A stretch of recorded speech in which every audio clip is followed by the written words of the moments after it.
মানুষের যখন বয়স বাড়তে থাকে তখন মানুষের জীবনের জটিলতাও বাড়ে। আগে এই কথাটার মানে বুঝতাম না। দাদু সবসময় একটা কথা বলতো যে, "এখন তো বুঝতেছো না, যখন বড় হবা তখন বুঝবা।" সেই কথাটার মানে এখন বুঝি যে সময়ের সাথে, সাথে মানুষের জীবনের জটিলতা বাড়ে। সময়ের বিবর্তনে অনেক কিছু পরিবর্তন হয়ে যায়। অনেক ছোটোবেলায় আমার মা আমাদেরকে ছেড়ে চলে গিয়েছেন। তো সেইভাবে মায়ের কাছ থেকে কিছু শেখার মতো সৌভাগ্য আমার হয় নাই।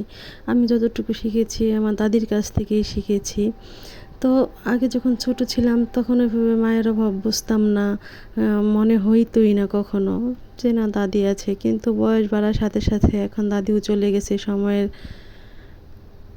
তো আর ধরে রাখা যায় না। তো সময়ের বিবর্তনে দাদি আমাদেরকে ছেড়ে চলে গেছে। এখন যত বড় হচ্ছি ততই মনে হয় মাকে অনেক বেশি মিস করতেছি। মনে হচ্ছে কেন মাকে পাইলাম না, কেন মায়ের আদর থেকে বঞ্চিত হইলাম। ওইভাবে মনেও নাই যে কবে মাকে একটু জড়িয়ে ধরেছিলাম, কবে একটু মায়ের আদর খেয়েছিলাম, মনেও পড়ে না। তো সব কিছু মিলিয়ে এখন বাস্তবতাকে খুব ভালোভাবে উপলব্ধি করতে পারি।